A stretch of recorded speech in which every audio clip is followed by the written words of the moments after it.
और इस मोहब्बत के लिए हमें असेंबलियों में भी आना चाहिए, नहीं आना चाहिए? बोलो भाई। और जब वोट में कोई अपना मौलवी खड़ा हो जाए तो उस वक्त फिर वोट आप चौधरी को दिया करें।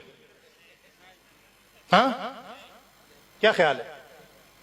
आपको पता है मैं एक अरसे तक सियासत का मुखालिफ रहा हूं, शदीद मुखालिफ।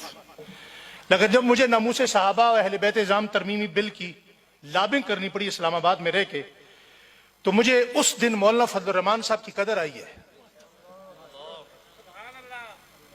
मैं सेनेट के उस इजलास में मौजूद था जिस इजलास में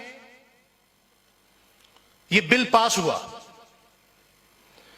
और जितने मेंबरान थे जब वो इशारा करने लगे हाथ उठा के चेयरमैन सादिक संजरानी के सामने, तो उनमें से अक्सर हजरात ने मुझे देखकर हाथ हिलाया कि तुम रोजाना डिगी में फूल भरे, कभी बिस्किट डाले, कभी मिठाई लेकर हमारा दरवाजा बजाते रहे, हमारे दरवाजे की मिट्टी उखेड़ते रहे।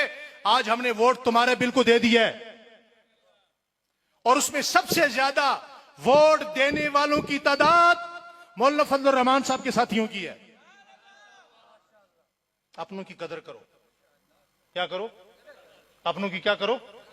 ये टांगे खींचना छोड़ दो।